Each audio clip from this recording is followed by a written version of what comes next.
The girl was a uniquely gifted white tiger cub, destined by prophecy to be the one who would save the world. Barely weaned, she had already learned to tear at her father the emperor's gloves. At this time, in the Pentrin Empire, the imperial princess, showered with royal favor and blessed by the divine beasts, was about to celebrate her first birthday. Her attendants and guards, all various types of beastmen, had meticulously prepared all sorts of gifts for her. For her birth was the culmination of the empire's 1,000-year wait.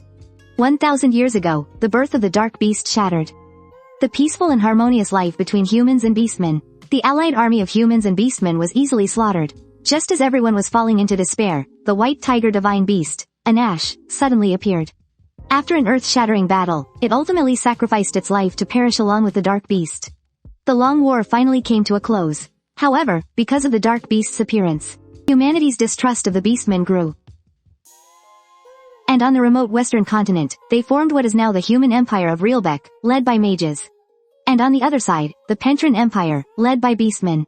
Blessed by the golden tiger, its royal family was enjoying unprecedented prosperity thanks to the exceptional leadership of its successive emperors. But a divine oracle shattered this peace. If a white tiger is not born in Pentrin, then the world will face its end. The oracle's appearance plunged the entire empire into a long-forgotten panic. Even the 13th emperor was helpless, because for hundreds of years in Pentrin, only distant branches of the family occasionally produced a white tiger, but none of them ever survived past their first year. Just as everyone was starting to lose hope, the 35th emperor successfully fathered a white tiger cub. Unlike the others, she was born of the direct royal bloodline, and thus was met with countless expectations and immense affection. But having to accept the fate of saving the world just after being weaned, that was a bit too much for a 1-year-old cub. Beastmen could usually take human form at 4 months old, yet here she was, nearly 1. And still just a cute but useless little thing. She stretched out her soft, tender paws, showing none of the fierce demeanor of the tigers that came before her. Thinking about this, the white tiger cub hung her head completely. Why am I the only one like this? Under the watchful eyes of all, the white tiger cub today finally reached her first birthday. The onslaught of gifts completely overwhelmed the 1-year-old, but the piles of clothes made for human infants struck a sharp blow to her fragile heart. At 1-year-old, she could still only maintain her beast form. Heartbroken, she could only pad around aimlessly on her little paws, looking at her reflection in the mirror. Do I look anything like someone who can save the world? At this thought, the little tiger cub decided to run off her frustration, but a suddenly opened door knocked her hard to the ground, just as she was about to see who would dare be so disrespectful to the imperial princess. She looked up, and a man radiating authority appeared before her. The 35th emperor, written, the most powerfully blessed by the divine beasts among all emperors. But this man, who appeared so cold on the surface, the moment he saw Her Highness the princess, immediately put on the doting face of a father completely wrapped around his daughter's little finger. Celia. The reason successive emperors could become leaders was not only because of their warlike nature and exceptional abilities, but also because of their innate obsession with the things they cherish. And clearly, the emperor's current obsession was Princess Celia. As for this uninhibited squishing and petting, Her Highness the princess had long since gotten used to it. Whenever young Celia was too anxious to sleep, these large, warm hands would stroke her fluffy back. The emperor, who had lost his beloved wife, held not a single bit of resentment toward his daughter. Unlike everyone else's expectations, the man only wished for his precious treasure to grow up safely. But clearly, this love had a somewhat suffocating quality to it. The little princess immediately bit down on the man's finger. At 1-year-old, she could already easily bite through her gloves, but when he saw this, the emperor, contrary to his usual self, became enraged, mistakenly thinking the princess was so hungry she'd resort to this. With that, he glared fiercely at the maids standing nearby. As the sole princess of the empire, every meal should be a full imperial banquet. Hearing this, the princess felt a wave of exhaustion. This was because before their first transformation into human form, beast person cubs could not speak in a way that others could understand. A few days later, the now 1-year-old princess was engrossed in the toy before her. Deep in concentration, she soon lost track of time, forgetting to eat or sleep. But when she turned her head, she found her dad, who had arrived right on time to visit. Just as the princess was about to pounce on the man, she screeched to a halt mid-air. Something was 99% off. There was a new top-grade white obsidian pendant on the hilt of the man's sword. But who in their right mind would carve their own face on it? And yet, this was the very gift the emperor had prepared for the princess. To imbue it with special defensive magic, the emperor had even commissioned a top-tier human mage from the western continent to craft it. Although the young princess really disliked such a tacky charm, the thought that it was a gift from her father still made her very happy. Who would have thought that just because of one happy expression, the emperor would instantly feel his daughter was a gift from the heavens? Although he wanted to spend more time with the princess, the emperor still put his daughter down. It was because the man was about to leave on a long journey, and he came specifically to remind the princess to be careful while he was away. But the girl just dozed off, and was inexplicably teleported to an unknown place. Looking at her hands, which had suddenly become human, the girl finally realized she was in human form. It just felt a little strange. Sure enough, when she pinched her cheek, it didn't hurt at all. To think that after all this time, she had finally turned into a human, only for it to be in a dream. Just then, a sound from behind her caught Celia's attention. Black and white stripes. The girl recognized him at a glance. It was the white tiger, rumored to have saved the world. Feeling this special aura, she wondered, why would the white tiger appear in her dream? Could there be something hidden deep within the snowy mountains? The girl looked into the distance. There was nothing there. Even the white tiger had vanished into thin air. Several days had passed since the emperor's departure, and the strange dream still left the princess completely baffled. The moment she saw the white tiger, Celia felt a nostalgic sense of familiarity. Having such a dream right when her father was away gave Celia a faint sense of unease. The little princess's ears twitched. A sound suddenly came from the hallway. Usually, this would only happen when the emperor came to the princess's palace. At that thought, the princess instantly leapt onto the windowsill. But as she approached the door, Celia suddenly realized this was not the emperor's aura. This aura was extremely coarse and completely unrefined. Then, the door was opened. The princess heard an immature male voice say, "You're still alive." He was Egil, the crown prince of Pentrin, and Celia's only brother.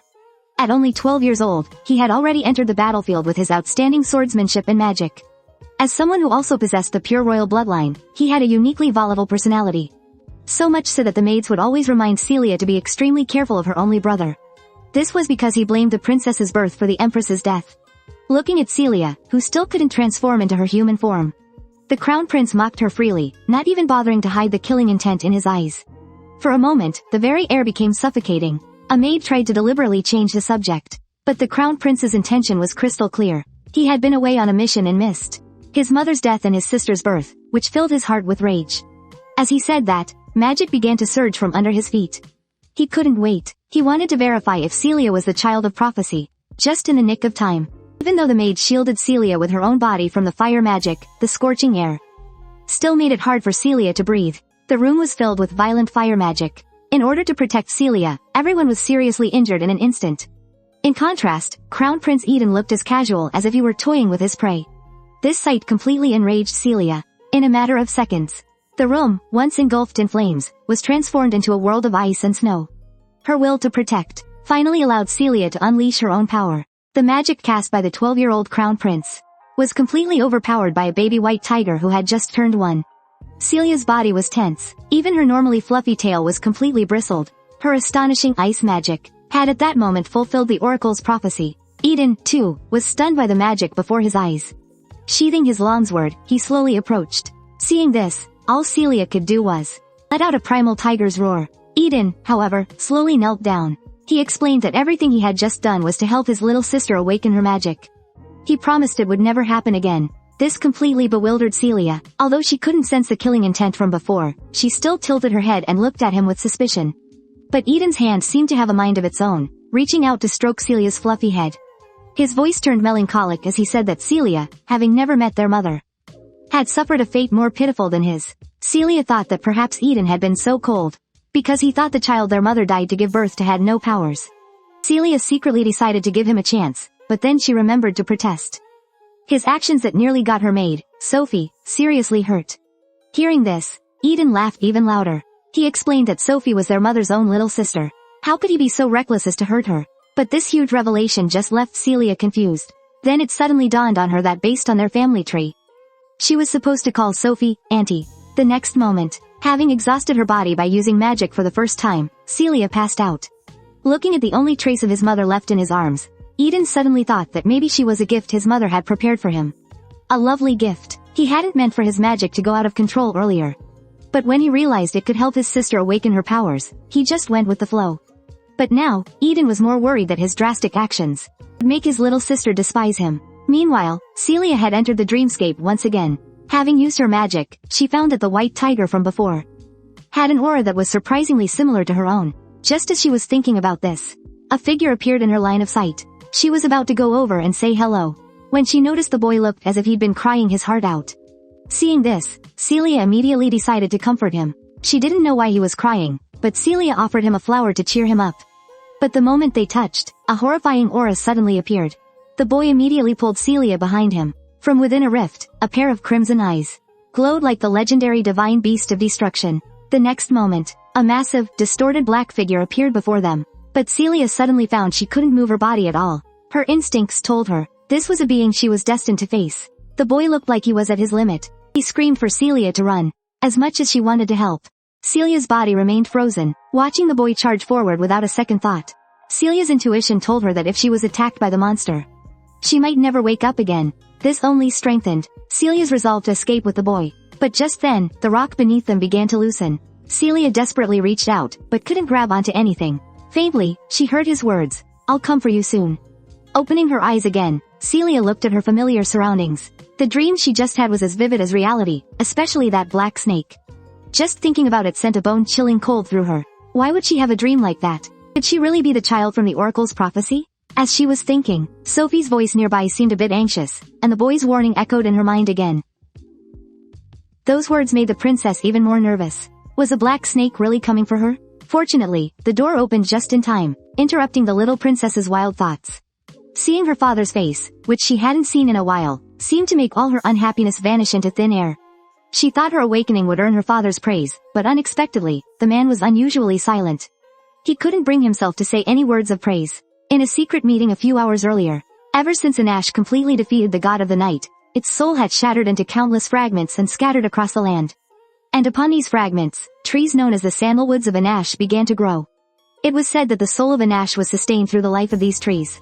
But a withered branch from one of them had suddenly appeared on the conference table. The discovery of the withered sacred sandalwood in the Rosette Valley had thrown the entire meeting room into a tense atmosphere. The Rosette Valley was also the most likely place where the god of darkness was sealed. The appearance of the withered branch might mean that the seal on the god of darkness was weakening. Therefore, the princess's identity immediately became the focus of discussion. Was Her Highness the Princess the reincarnation of the divine beast Anash? Or was she simply born with the divine beast's blessing?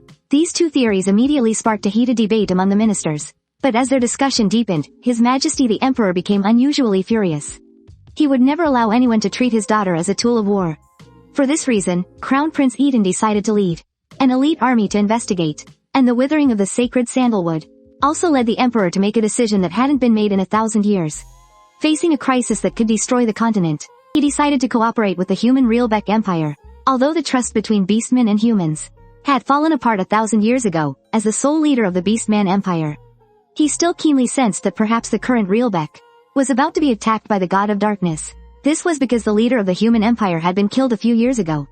And now, a new leader was about to take power. The people of the human empire, with their highest respect, would honor this person as the supreme mage, not as an emperor.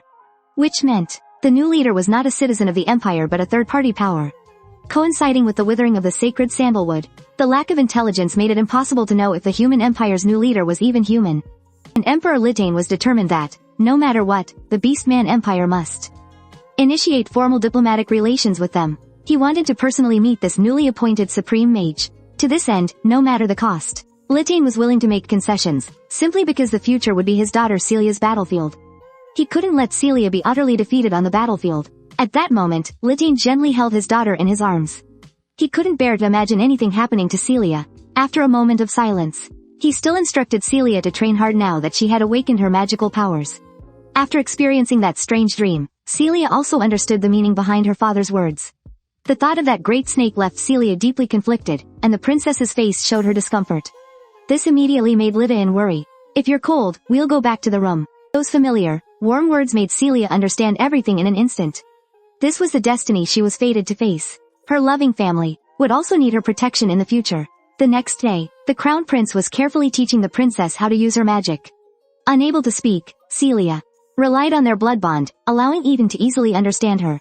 But when Eden suggested she try using her magic, the little princess struggled for ages, only to find that no magic appeared at all. Despite the crown prince's constant guidance, she couldn't summon even a shadow of it. One failure after another even led Celia to believe that the last time she used magic had just been a coincidence. But Eden simply patted her head. Faced with his sister's frustration, he just gently comforted her, "Don't worry. A talent, once awakened, will always be there." To help his sister, Eden decided to start special training with Celia today. It started with a gesture of encouragement, clench your fist and pump it up.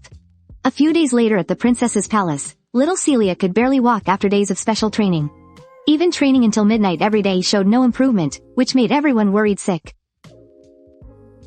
As he spoke, he scooped Celia up and walked outside. Today, they were going to have an outdoor training session. The training itself was very simple. The crown prince believed Celia was just too tense. So today's task was for Celia to simply lie in the garden for the entire day. Celia was rolling around freely on the lawn when she suddenly spotted flowers just like the ones in her dream. Celia suddenly thought of the boy from her dream. Why did he save her back then? But unfortunately, it seemed there was no chance to ask now. At that moment, Celia felt herself growing nervous. Eden saw all of this. As her older brother, he felt it was his duty to soothe his sister, telling her she just needed to rest. There was no need to rush anything. And Celia, playing along, climbed onto Eden's lap. She quickly showed that she wasn't panicking at all. Celia truly felt her brother's care. Just then, Aunt Sophie also arrived with the maids and guards at Celia's side. They didn't actually care about Celia's magic. Compared to that, having Celia grow up safely was their only wish. But Eden felt a faint sense of worry. That evening, in the Crown Prince's palace, his aide, Count Talon, looked at Eden with confusion. The man who had been chatting and laughing with the princess at noon was now turning his study upside down. It turned out that, according to the emperor, the sacred altar used to seal the dark divine beast had bite marks on it. This had been causing Eden to have terrible nightmares for a long time. He dreamed that his sister Celia met with misfortune, and even though the princess's guards, knights, and even her maids were all elites from the various divine beast families, no matter how Count Talon tried to reassure him, just the thought of even the slightest possibility of Celia getting hurt meant Eden couldn't rest easy at all. And just then, a knock sounded at the door. Surprisingly, it was Aunt Sophie who had rushed over. She brought a gift for the crown prince. It was a bouquet carefully prepared by Princess Celia. It turned out that Celia had noticed her brother's low spirits that afternoon. Not knowing how to comfort him, this was the only way she could try to lift his spirits. Eden held the bouquet carefully, and the weakness he had just felt completely vanished. He would definitely protect Celia. At the same time, the little princess had recently been dreaming of encountering a black snake, which made her feel that something was very wrong. She had wanted to get a good night's sleep, but she fell into the same dream again. Celia walked through the jungle with practiced ease, but always ran into the black snake. It never gave her a chance to ask the boy's true identity, and she thought to herself that today, she had to find out. And seeing the little white tiger's lively manner, it seemed the boy could finally relax. Celia, still unable to talk, had just started to babble when the terrifying aura of the black snake enveloped them both once more. In a panic, Celia tried to tell the boy to run. But the boy just smiled and stroked Celia's furry little head. He was going to protect Celia. Chains surged with golden magic, completely blocking out the dark presence. It was just a shame that their meeting for the day had to end there. In an instant, Celia felt herself surrounded by frost, and just as she was about to react, she shot up in bed. The same ending. It made Celia wonder what caused the dreams. She had no idea that just now, the Celia in her dream had been babbling in her sleep. Just then, the little princess noticed Talon. It turned out the crown prince had received Celia's gift yesterday, so today he had Talon deliver a gift in return. A bouquet of jewels that could buy an entire castle nearly blinded Celia. And when the emperor heard the news, he sent his daughter a statue of the divine beast, an ash. The way the father and son doted on the princess made all the guards worry. The princess's future suitor would have to face an emperor and a crown prince like them. Just the thought of it made them break out in a cold sweat. Ignoring the guards' wild imagination, the little princess went to find her brother. The most urgent task was to master her magic as quickly as possible. Only then could she freely change into her human form. So, Celia trained even harder. Meanwhile, the continued withering of the Anash sandalwood prompted the emperor to officially begin searching for traces of the dark divine beast. Despite the turmoil in the outside world, the little princess's life was very peaceful. As time went on, the boy in her dreams became more and more skilled at suppressing the black snake. But the little princess's body still showed no signs of growing, until one day. The dreams started to become less frequent. We should be meeting very soon. After he said those meaningful words, I never had that dream again. Julicia sat quietly by the window, the sunlight filtering onto her pure white fur. Time flew by, and before she knew it, her blue eyes had become as bright as gemstones. She had grown. Julicia sat upright. She'd grown. The stripes on her body had become much more distinct. Even her cries could express her intentions more clearly, but her body was still so small. Julicia lay by the window, a flash of disappointment passing through her. When would she ever grow as big as her father, or Humiel? A gentle voice came from behind her. Your Highness, if you stay here and don't get ready to greet our guests, what are we to do? Julicia tilted her head. What do you mean, guests? Sophie gave her a gentle smile. That's right, Your Highness. Today, you are going to prepare a birthday gift for His Majesty. Julicia suddenly realized, that's right, it's today. Her tiny body went rigid, as if she'd been struck by lightning. Seeing her reaction, Sophie gently stroked Julicia's back. Your Highness, I completely forgot. Chill ran through Julicia. She absolutely could not forget her father's birthday. Last year, she forgot to prepare a gift, and as a result, her father sulked for 3 whole days. The entire palace was in an uproar. Yuni's voice interrupted her thoughts. His Highness the Crown Prince has also arrived, she said with a smile.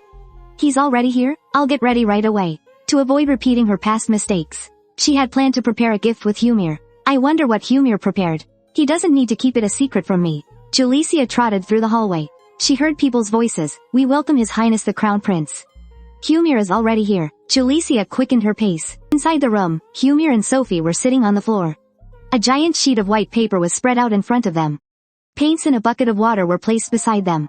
Humir looked at her gently. Come on, Julicia, you can paint whatever you want on it. This was, after all, a birthday card made by Julicia's own hands. Julicia's tail wagged with excitement. She looked up, her eyes sparkling. Quick, give me the paint. I want to start painting. Sophie laughed. You mean the palette, right? Julicia nodded vigorously. Yes, this is wonderful. It seems like lately, it's not just Sophie, everyone seems to understand what I'm saying. Joy was about to overflow from her heart. Julicia didn't hesitate. A small white paw pressed gently onto the palette, getting covered in blue paint. Dad has everything anyway, he's not lacking anything. What else could he want? Humir smiled brightly. It's the thought that counts the most. Let's make a card together. She looked up, curiously watching the box in his hands. What did you bring? I wonder how much Dad will like this. Sincere effort and love can't be bought with any amount of gold or treasure. Humir leaned closer to her. Julie, have you heard? Julicia's ears twitched. Heard what? The delegation from the Lilberg Empire, they're finally coming for Father's birthday banquet. The entire delegation is made up of mages. Julicia raised her little paw. I know. Since 2 years ago, the Pentrin Empire and the Lilberg Empire began their exchange. Humans and grand mages became the hottest topic of conversation. I heard that human mages can use all elements. Havit frowned. How is that possible? Even beastmen can't do that. Mages can. Mages aren't born bound to an element like beastmen are. A single person can master multiple elements. A beastman's abilities are tied to a fixed element from the start, right? But mages aren't restricted by elements. Julicia fell into deep thought. Just like that boy, Havit was pensive. To be able to use multiple elements at once. Mages are truly remarkable, Humir continued to explain. Grand mages can even use 3 or more at the same time. Havit's eyes lit up. The Emperor of Lilberg is also a grand mage. Then he must be able to use many elements at once, too. Yuni said softly, that sounds amazing. But I've never seen magic, so it's hard to imagine. Yuni and Havit looked completely captivated. But the more she learned about magic and mages, the more Julicia thought of one person. If that boy was a mage, perhaps I'll get to see him again soon. Julicia closed her eyes, a sweet smile appearing on her face. At her father's birthday banquet, there wouldn't just be beastmen, but also mages from various countries. Humir suddenly leaned in with a suspicious look. What's with that expression, Julie? Are you hiding something from me? Julicia's body froze. He's so perceptive. I have to distract him. Julicia lifted her paint-covered paws and let out a proud little cry. I'm done. Quick, look at this. The world's very first birthday card, handmade by the White Tiger Princess, is complete. Sumie's eyes were filled with admiration. You did a wonderful job. You really are my little sister. The maids were also filled with amazement. Oh my goodness, Your Highness. You're a true genius. A genius white tiger. Sumie gently reminded her, remember to let the card dry, and then bring it over. Julicia nodded enthusiastically. Don't worry, I'll definitely bring it. Sophie turned to him. Your Highness, we should see the prince off now. He's very busy with the banquet. He made time just to come.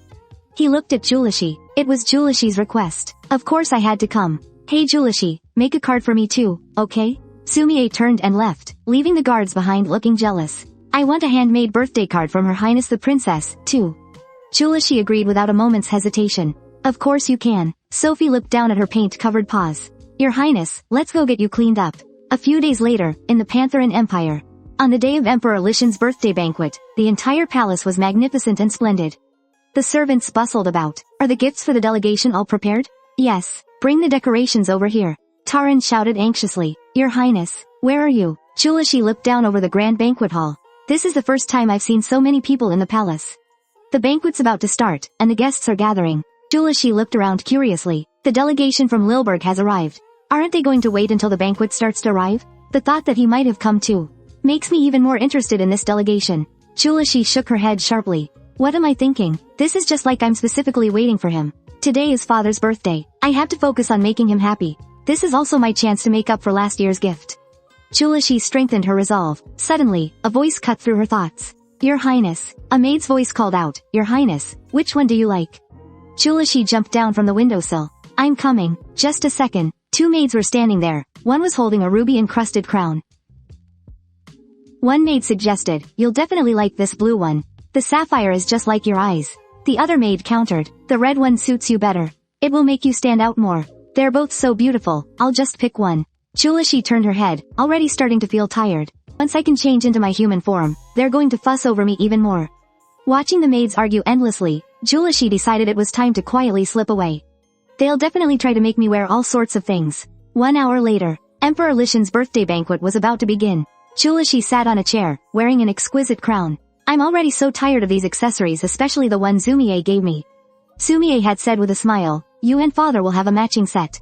Then let's wear the matching bracelets. Taran urged from the side. Your Highness, you need to head into the banquet hall quickly. Julicia shook her head. Sumie's gentle voice echoed in her mind. Julicia, you have to wear it. The Pentrin royal family is so strange. Father is supposed to be the main star today. And yet they've put all these things on me. Julicia looked at the bracelet on her paw. But, well, it's all just a way of showing their affection. Sophie reminded her softly, Your Highness, it's time to go into the banquet hall. Julicia jumped down from her chair and called out. I've given father's card to have it. He'll make sure to bring it over. Julicia was full of anticipation. Father will be so happy when he sees the card, won't he? He might even be moved to tears. I really hope he is. As she was walking toward the banquet hall, a sudden, strange feeling washed over her. The ground is shaking. Julicia stopped in her tracks. She felt unsteady on her feet. Something was wrong. Sophie, help me, she cried out in a panic, calling her lady-in-waiting's name. But the sound was caught in her throat as a blinding white light engulfed her. The world around her instantly plunged into darkness. She couldn't see a thing. It became harder and harder to breathe, and Julicia's body trembled uncontrollably. What's happening? It hurts, it feels like my body is being torn apart. Julicia struggled within the vortex of energy. If this keeps up, I'm going to die. Get a grip. I can't collapse now. Julicia's consciousness fought through the darkness. You promised to protect the people you love. It was Sophie's voice, coming from far away. It was distant and muffled. Julicia's body swayed. Losing her balance, she fell heavily to the ground. The crown slipped from her head, clattering as it rolled to the side. Julicia lost consciousness. Sophie rushed forward. Your Highness. Her voice was filled with panic. The crowd in the banquet hall erupted into a commotion. Quick, report to His Majesty. Sophie held the weakened Julicia. Your Highness, please, hold on. Julicia's consciousness began to fade, her vision turning a deathly white. Father, she whispered weakly. Father will be so sad, today is his birthday. In the darkness, Litayan's figure flickered in and out of view. Father, Litayan's voice cut through the darkness. Julicia, stay with me. Julicia, open your eyes. Sumie is here, too. Julicia's consciousness cleared for an instant. Litayan shouted anxiously, get Julicia to the infirmary, now. Julicia's eyes fluttered open. I'm alright. I wanted to give you the card myself, please don't be upset this time. Litayan held Julicia tightly, his body trembling in agony. Sumie stood beside their father, eyes filled with tears. The imperial palace of the Pentrin Empire, on the eve of Emperor Litayan's birthday banquet. A historic meeting between the humans and the beastmen was about to take place. Just then, a knight came rushing in, his expression frantic. Your Majesty. Litayan turned, a hint of confusion on his face. What is it? The knight's voice trembled. The princess, Her Highness, the princess has collapsed. Litayan's pupils constricted. His gentle expression instantly froze over. Litayan rushed into the room. How is Julicia? A cloaked figure bowed their head. We have been continuously infusing her with holy power. But the little white tiger, Jurhi, lay on the pillow with her eyes tightly shut. Her body was enveloped in a holy light, but the princess's condition showed no improvement. Jumiel roared, enough talk. Just heal her. The cloaked man stammered, why yes, Your Highness, the crown prince. All the priestesses in the palace were gathered here. The situation was anything but ordinary. Lythan clenched his fist. If only the priestess's divine power were stronger. Or if there was an equally powerful force. Wait. A thought flashed through his mind, and Lythan's gaze sharpened instantly. That's it. The imperial sacred relic. The relic that can amplify supernatural abilities and divine power. If we use it to enhance the priestess's divine power, we can heal Jurhi. Lythan looked up, his gaze unwavering. Bring me the sacred relic. The priest's voice was full of apprehension. Are you certain you want to use the sacred relic for this healing? There's a risk it could be lost forever. Shumiel looked up. Father Lythan's eyes turned cold. So, are you telling me to stand idly by and watch the princess of the empire, my own daughter, wither away and die? The priest was speechless, but Lythan threw off his cape. He turned towards the door. If you won't do it, I'll get it myself. A voice came from the doorway. That won't be necessary, Emperor of Pentrin. A figure in a cloak approached. I have come to heal the princess for you. From under the cloak, a child's face was revealed. A flicker of doubt crossed Lythan's eyes. A child? Judging by his attire, he must be a member of the Lilberg delegation. Lythan's voice was wary. Only those with permission may enter here. State your identity. The child removed his hood. He revealed a confident face and smiled slightly. Greetings to the son of Pentrin. Please forgive my uninvited intrusion. I saw that you seemed to be in need of assistance, so I came. Lythan stared at the child. A boy of about 8. And yet, he exuded a strange, oppressive aura. Hart whispered to himself. Could it be? The child turned slightly. The golden vine pattern on his cloak began to glow. I am the archmage who came with the Lilberg delegation. Light intensified as a golden magic circle unfolded behind him. He extended his hand, his eyes holding a gravity that defied his age. And also the Emperor of Lilberg. I am Akiu's Lilberg. The ring on his hand shimmered with light. It was the royal signet of Lilberg. The rumor that anyone with enough power can ascend their throne, so it was true. Shumiel stared in shock, unable to believe it. That little kid is the Emperor of Lilberg? Vines of light extended from the magic circle. They gently wound their way towards the bed. An effortless touch, carrying the hope of healing. Shumiel gasped. Wait, the vines were moving toward Jurahi. Lythan stepped forward, fury burning in his eyes. What is the meaning of this? How dare you cast a spell on my daughter? Akiu stopped and looked back calmly. The white tiger princess. Is she not a person of great importance? Akiu looked directly at Lythan. That's exactly why I'm here. He raised his hand. A golden light gathered in the palm of his hand. A light warmer and more powerful than that of the priestesses. Egil's voice was confident and steady. I'll explain everything later, but for now, please, leave her to me. Egil's voice carried a hint of urgency. Father Julie's breathing was starting to even out. Lishan's gaze fell upon Julie, then shifted back to Egil. This kid's treatment is actually working. He fell silent for a moment, the tension in his shoulders slowly easing. All right. Lishan took a step back, making way for Egil. I'm leaving the princess in your hands. Egil walked to the bed. He leaned over, looking down at Julie, his eyes filled with tenderness. Just hold on a little longer. He reached out his hand. Golden light poured down like a waterfall, enveloping the little white tiger's body. I will help you, white tiger. The light wrapped around Julie. Her consciousness drifted in an endless, azure void.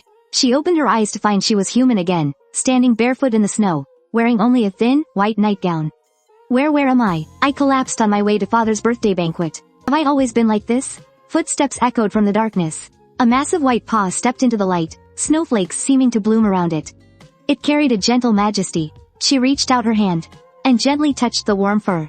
The white tiger lowered its head, nuzzling its cheek against her palm in a silent comfort. Julie looked up. A giant white tiger stood before her. It watched her quietly, its gaze both familiar and strange. Julie stared at the giant tiger. You're the white tiger from my dreams. In this barren, empty space. The moment she met the white tiger's gaze, Julie felt a presence unlike any she had ever known. The white tiger extended its paw toward her, and Julie instinctively reached out her own hand. As her fingertips touched its paw, the memories of the divine beast, Anash, flooded into her mind like a tidal wave. They were memories of the days she lived with her companion, Ganesh. Peaceful and warm light and shadow dancing through the snowy woods. Then came the terrifying moment the dark divine beast appeared. Purple flames consumed everything, and despair fell upon them. And then, the fierce battle with the dark divine beast. The memories grew clearer, until one fact could no longer be denied. I am the reincarnation of Anash. This truth was undeniable. Julie's eyes snapped open. I really am the reincarnation of Anash. It was unbelievable, but it was the truth. A torrent of memories and power left her no room for doubt. A profound sense of purpose began to take root within her heart. Now I understand why I was reborn after 1,000 years. That which we protected to our dying breath has been reborn along with us. We must destroy the dark divine beast. Yes, that is our destiny. Julie clenched her fists, an icy blue light flashing in her eyes. This is the mission of Anash, the dark divine beast. I thought it had fallen into an eternal slumber.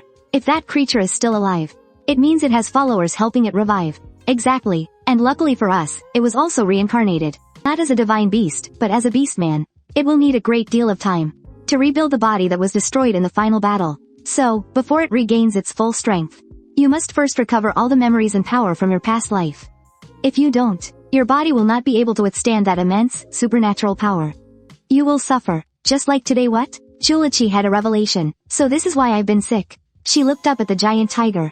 Since the dark divine beast has awakened, what chance do I have of getting my powers and memories back? That power was mine to begin with. Isn't there a way to just use it directly? The giant tiger's voice echoed in Julicia's mind. There are no shortcuts, little one.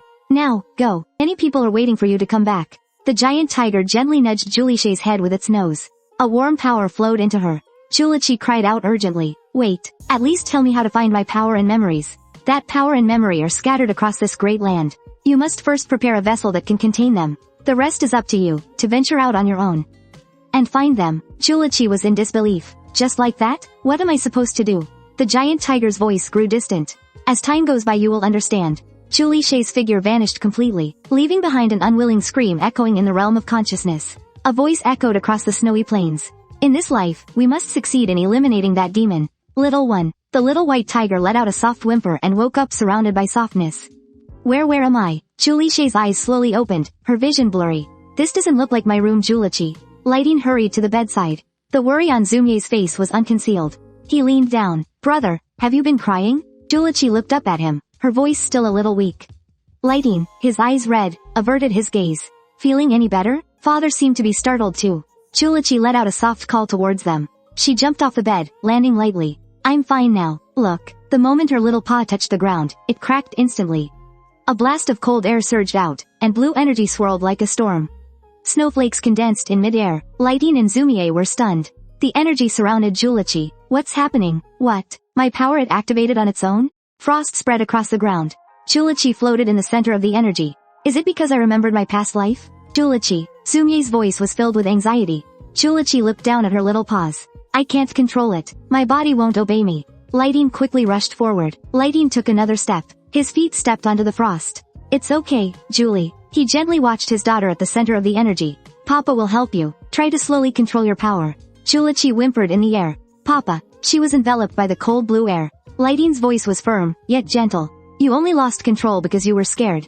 Take it slowly. He reached out and gently stroked the little white tiger's head. Julicia closed her eyes, feeling the warmth. You're doing great. That's wonderful. His voice carried a hint of relief. Heart's voice came from outside the door.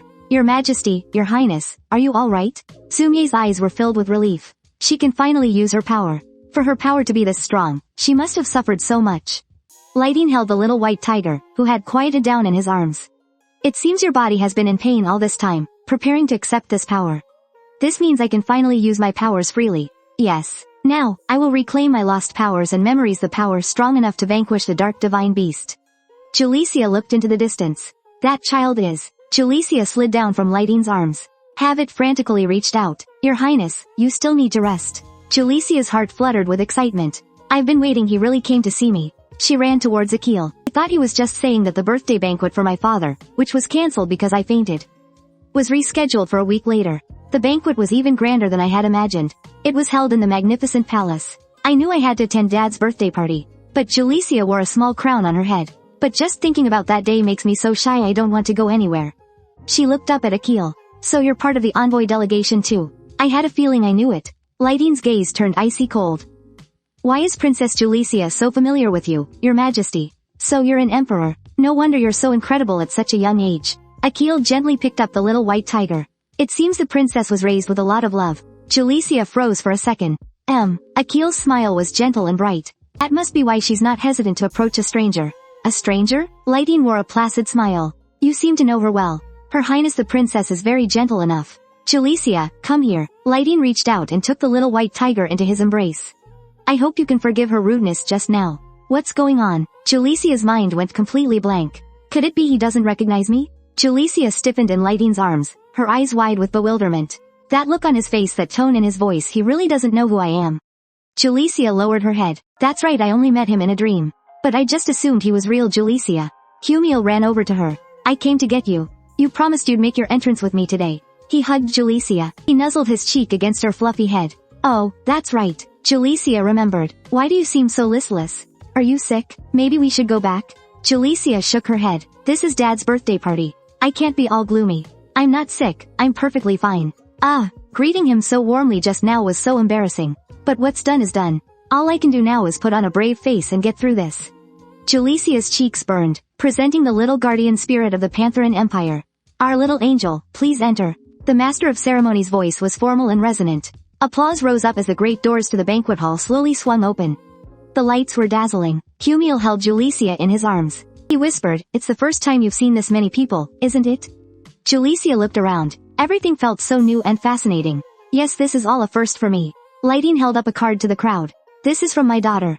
A card, handwritten by Princess Julicia herself. Julicia was so embarrassed she covered her face. "Dad, you're embarrassing me." But her heart hammered with pride. Egil smiled gently. Julicia opened her mouth, and he fed her a bite of dessert with a silver spoon. And now, to celebrate the birthday of His Majesty the Emperor. While Julicia was enjoying her snacks, she was startled by the announcer's voice ringing out again, her mind elsewhere. "The delegation from the Western Lilberg Empire has arrived." A group walked in, led by Egil. "He's finally here." The delegation stopped on the red carpet. Egil, at the front, bowed deeply. "Happy birthday, Your Majesty." Litain responded with a smile. "Thank you for coming all this way." In Pentrin, whenever an honored guest arrives, flowers that shine like stars will bloom. Litain gave a meaningful smile. Minister beside him looked nervous. Even among beastmen who can wield powers, most can only control one type, but members of the 4 great divine beast families can control 2 or more. Like the brown bear beastman, Duke Vitasis. He can control plants, can't he? To make flowers bloom so freely, what incredible power. The guests whispered in admiration. A blush appeared on Egil's cheeks. He must be captivated by the beastman's power. This must be his first time seeing it, right? Julicia's heart tightened. That expression, it was exactly the same as the boy in her dream. Julicia shook her head. "Stay calm. Act like nothing's wrong. I can't mess this up again." Julicia told herself firmly. "Thank you all for the warm welcome." Egil's gaze passed over the crowd and landed on Julicia. "I'm pleased to see Her Highness the Princess is safe and sound." Julicia's body went stiff. Her heart skipped a beat. Egil held out his hand, and a purple light flowed from his palm. "This is a gift from the Lilberg Empire." A murmur rippled through the crowd. "A portal appearing out of thin air, it's spatial magic," Egil said with a gentle smile. "It's just a small token of our sincerity." Litain took the gift box. "You've gone to too much trouble." As 2 smooth magic orbs were revealed, Litain's smile froze. "Wait, are these?" Egil explained. "Yes, they are communication orbs." Litain gave a slight nod. "A truly rare gift. Thank you. I'm glad you like it." Julicia suddenly froze, her eyes becoming dull and vacant. Sumie noticed something was wrong with her. "Julicia, what is it? Why do you look so down all of a sudden?" "Brother, I'm going back to my room." Sumie watched her turn and leave. "Julie?" Julicia walked along the red carpet. "I'm so exhausted." She walked out onto a balcony alone. The night sky was dotted with stars. It took so much effort to convince Sumie to go back to the banquet hall.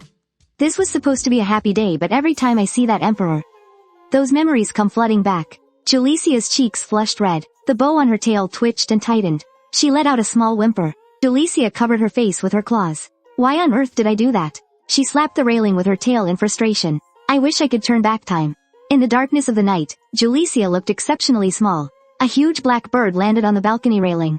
"I found you, White Tiger Princess." 1 hour earlier, the palace, under the cloak of night. A bird's cry pierced the silence as a blue-haired man stood on a tower, gazing down below. "Your Majesty, do you think that's?" Egil looked at the bird on the ground. "Yes. It seems to be a follower of the dark god beast." Golden lightning crackled in Egil's hand. The bound bird struggled painfully. It was trying to blend in with the crowd to infiltrate the palace. Taking advantage of the chaos during the birthday banquet, the man clenched his fist. The bird let out a sharp cry. Just as that dark entity planned, it reacted to Your Majesty's magic, revealing its true form. The blue-haired man raised an eyebrow. "This bizarre form, it's a follower of the dark god beast." "What a disgusting smell." Egil stared at the bottle in his hand. "Because this is the Silent Kingdom, it's easier for these things to sneak in. At this rate, the White Tiger Princess will be in danger. Perhaps I should move her to a safer location, but moving her is a serious matter and must be handled with care. I'll use this as evidence tomorrow, and discuss it with Pantherina. There might be other followers nearby. I should go and check." He stopped abruptly, his pupils shrinking. "There's more than one." He snapped his head up. "That direction, the White Tiger is in danger." A giant black bird shrieked, diving toward the balcony. Julicia swatted it with a single swipe of her claw, and the black bird collapsed. So that's where the dark god beast's aura was coming from. It really is a follower of the dark god. Blue lightning crackled on Julicia's small claws. "I see, using my own power feels completely different. It's not like when I saw one by chance all those years ago. Even though it's just a weak follower, being able to defeat it in a single blow is still pretty amazing." Another black bird began to circle. Julicia looked at her own claws. At this rate, one day, I'll be able to destroy the dark god beast itself. Suddenly, the second black bird let out a piercing cry. It swooped down. There's another one. Juliheim's eyes widened. I can't dodge it, I'm going to be hit.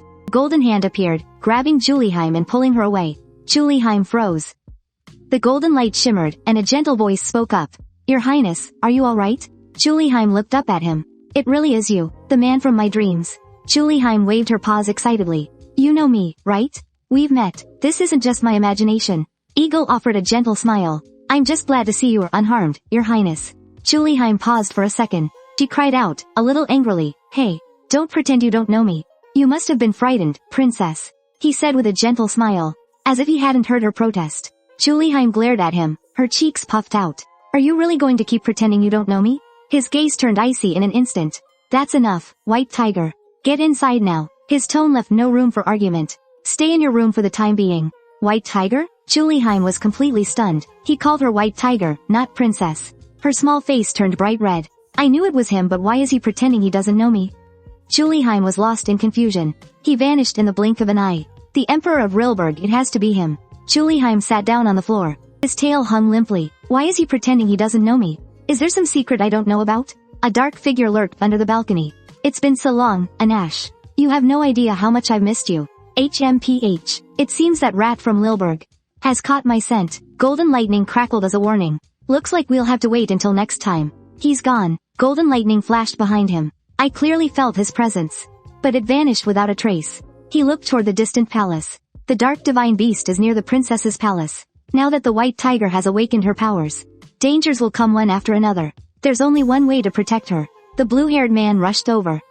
You used spatial magic without me again. Let's go back. Egil landed. The blue-haired man watched him leave. But I just got here. Did you catch the follower who was near the princess's palace? Egil's expression was grim. The princess already took care of it before I arrived. I didn't even have a chance to make a move. Really? She said she's awakened her powers. This is incredible. A faint blush appeared on Egil's cheeks.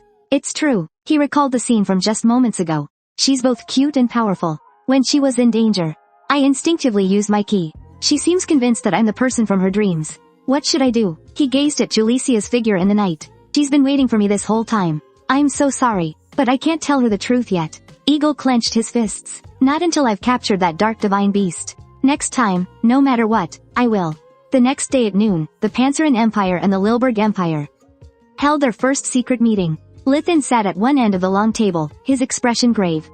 His hands were clasped on the table. Egil sat at the other end, his gaze calm. The diplomatic meeting between Pentrin and Lilberg was underway, and the imperial palace was under tight security.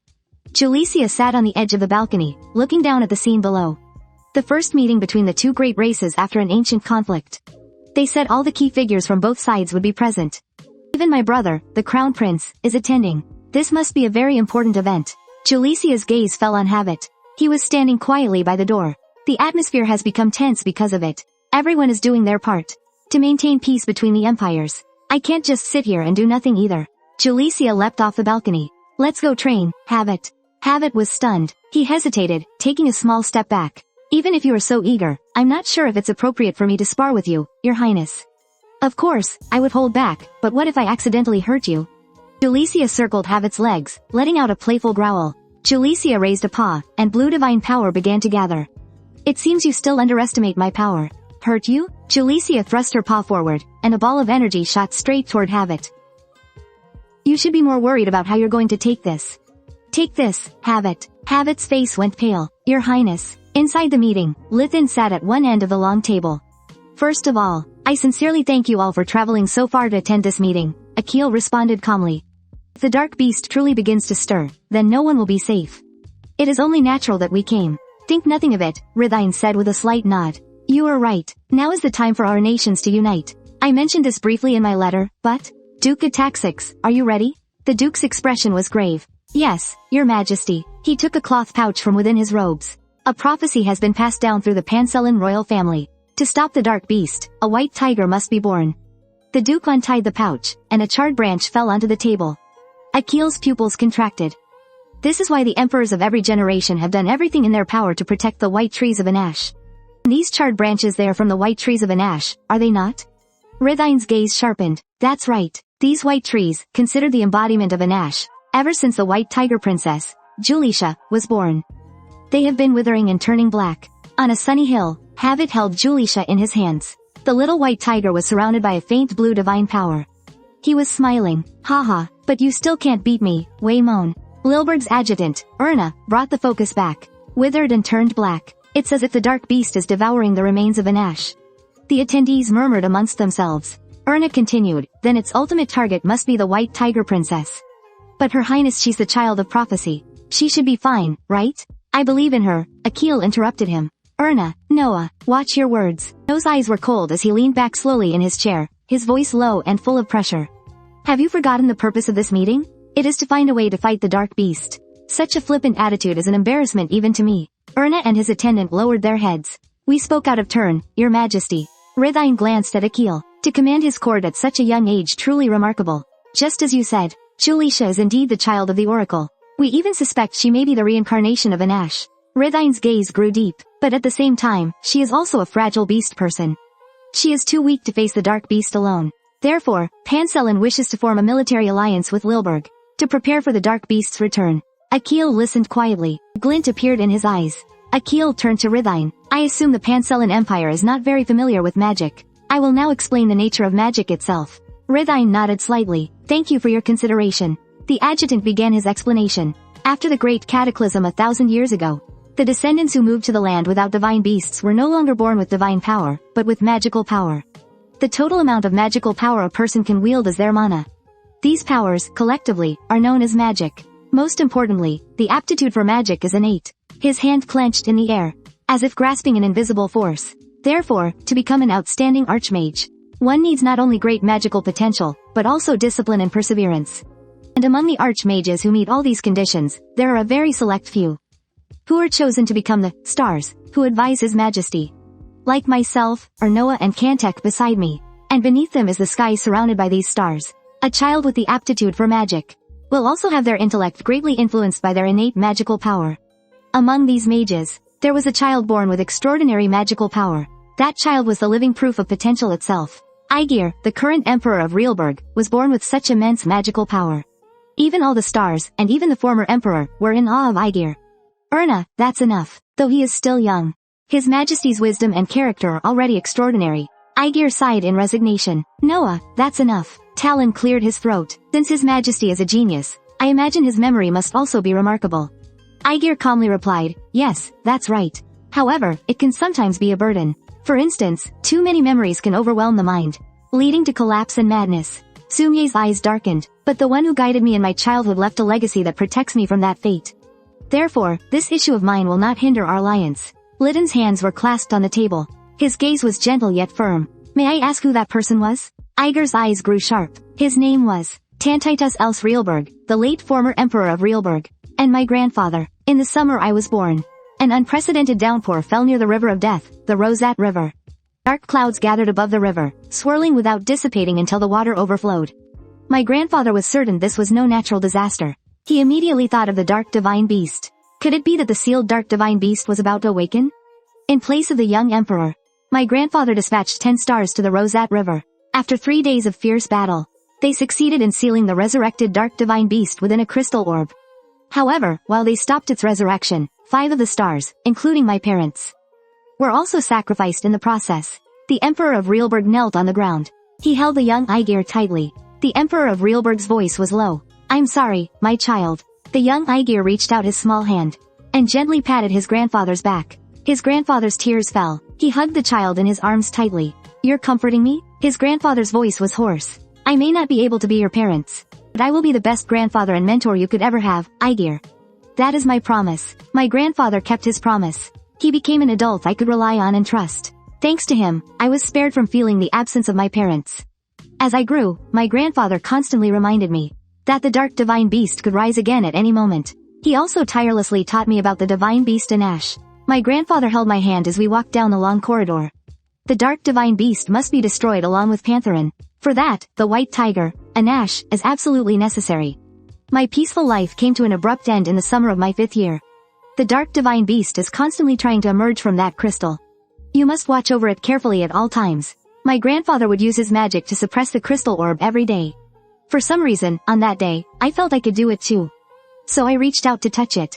My child, you are still too young, too inexperienced to handle this task. Grandfather, the black serpent is staring at the white tiger. It's trying to devour the power it lost to the white tiger 1,000 years ago. Shock was written all over his grandfather's face. You read the dark divine beast's thoughts? Igor's gaze was calm. Yes. This time, I will not let it interfere with me. He raised his hand again. His grandfather grabbed his wrist tightly. His grandfather held Igor tightly, his face a mask of suppressed anguish. That's enough, Egil. Just stop. Egil lifted his head from his embrace. Grandfather, his eyes were empty. I was fooled. That day, I understood the dark beast's intentions. Grandfather's face showed an unbelievable sadness. He must have sensed it at that very moment. Something had changed. Grandfather knew very well that Egil's talent was limitless. Extraordinarily wise, with a vast heart. Grandfather had long known his grandson was destined to face the dark beast. But because of that, you have no time to feel emotions. If I let you continue like this, you will eventually lose yourself.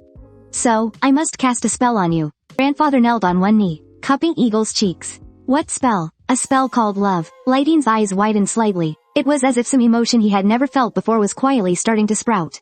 So that you can always be Egil, remember that grandfather loves you. Egil pressed himself against his grandfather. Yes, grandfather. A grandfather's love, the companionship of a mentor, and an innate talent. Egil once thought he had everything. As time passed, the days under the Empire's sky were peaceful and good. He thought that happiness would last forever. But that happiness was more fleeting than he could have imagined. The image of the memory shattered. 3 years ago, one day in early spring, the dark beast broke the seal of the crystal ball. Amidst the fragments of the anti-magic circle my grandfather had set, the dark beast escaped. And I was left all alone, having lost my grandfather. Grandfather. Egil knelt by his grandfather's side. The person in his arms was already cold. Grandfather, open your eyes. Egil's voice trembled. He shook his grandfather's body in vain. Months later, Egil, who had inherited the throne, returned to the room where the dark beast was sealed. The heavy door was slowly pushed open. Beyond it lay the ruins of a memory. That's where the dark beast escaped, and it's also where I lost my beloved grandfather. Egil raised a hand to his forehead, his fingertips trembling slightly. I don't want to come back here, but I can't run from it forever. Grandfather fought until the very last moment. Now it's my turn to kill it and protect the Empire. Perhaps there are still traces of it here. Egil stopped. A speck of purple light glittered on the floor. A fragment of the crystal ball. Egil picked up the piece. I thought all the remains had been cleared away. I guess some were missed. This is the vessel that was used to contain the dark beast. Perhaps I can use it to create an even stronger seal. Lighting took the fragment back to his study. He researched through the night, taking a short rest. When I woke up, I found myself in an endless field. Perhaps it was out of fear of this strange place I cried. Perhaps it was the comfort of nature, or the frustrating realization that my grandfather would never appear in my dream again. Tears flowed uncontrollably. In my endless crying, I didn't know where I was. A soft cry rang out. A little white tiger, holding a flower in its mouth, sat before me. I recognized it at once. This child who was gently comforting me was the reincarnation of Anash, the white tiger princess I had seen in the dark beast's memories. She was smaller and more fragile than I had imagined. Why would the white tiger princess appear in my dream? He looked at the flower the little white tiger offered. Is this for me? He reached out and took the orange flower. Thank you. No sooner were the words spoken than the dream world shattered, replaced by an ominous, purple darkness. This wore the dark divine beast. He was instantly on high alert. The little white tiger was trembling at his feet. I can read its thoughts. This is the white tiger's dream. And the dark divine beast. Egil's pupils contracted. It plans to completely destroy the white tiger's soul in here. Tiger, be careful. A powerful aura pressed down. The colossal shadow of the dark divine beast enveloped everything. It killed the 5 stars, and even the former emperor. I can't handle this alone. Golden chains wrapped around Egil's arm. White tiger. Litane looked toward the small figure. The little white tiger let out a low growl. Its body was trembling in fear, yet it didn't retreat a single step. His grandfather's voice echoed in Litane's mind. Egil, you must understand. The dark divine beast must be vanquished. And the white tiger, Anash, is of the utmost importance. His gaze became resolute. Get it together, Egil. Don't let your mind wander. You must protect this child. He stretched his arm out in front of the little white tiger. I can feel that I can use magic here as well. Golden chains coiled around his arm. So you still can't defeat it. Quick, get out of here. He shouted to the little white tiger. A golden electrical light erupted from his body. His body was pulled back by a powerful force, as if something was trying to drag him out of the dream world. I won't let the dark divine beast take anyone else. Egil clenched his jaw. He can hold it off for a while. Use this chance to escape, quickly. A determined glint burned in his eyes. This time, I will protect it no matter what. After I repelled the dark divine beast, I woke from the dream, just like when I read its thoughts through the crystal ball before. I realized that with that fragment, I could enter the white tiger princess's dream. This fragment will surely be useful in the fight against the dark divine beast. His eyes were resolute. Until then, it must not find out about this. From that day on, I kept the fragment in a dimensional pocket for whenever it might be needed. Whenever I had time, I would observe it secretly. The dark divine beast planned to enter the white tiger princess's dream, to kill her and take back the power it lost. After seeing through its plan, I began researching counter magic. When it entered the white tiger's dream, I followed it in, bringing Anash's soul with me. I protected the young white tiger with the crystal fragment. I cannot let my guard down for even a moment. When I bound the dark divine beast with magic in the dream, its thoughts flowed naturally into my mind. It craves the white tiger's power. And then, to rule the entire world.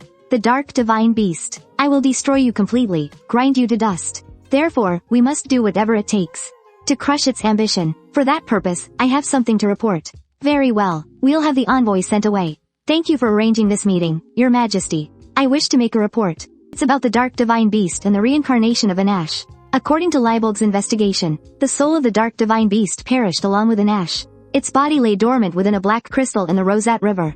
After a long period of time, it seems both souls have recovered. The one whose soul recovered first would rapidly regain its power. It sensed Anash's reincarnation, so it broke the seal and escaped from Lilberg Palace. Fortunately, the former emperor dealt it a heavy blow. This made it unable to maintain its form, and for that reason, it cannot get close to the princess for now. But it seems to be sending its followers to infiltrate the palace. Inside the bottle, there's a black liquid. A pair of scarlet eyes slowly opened. We caught this inside the Pentrin Palace yesterday. There were others who tried to attack the princess directly. The western continent is inhabited by humans, so the followers of the dark beast cannot move freely. Therefore, while we were clearing out the followers on the eastern continent, Egil's gaze sharpened. I suggest moving the princess's residence to Lilberg. Leighton's gaze slowly fell, his fingers intertwining. The light danced on his golden hair. To think there are followers of the dark beast among my own people. He stared at the bottle on the table. It was filled with an ominous, dark red liquid. I don't want to send Julicia away, but if it's dangerous here I have no other choice.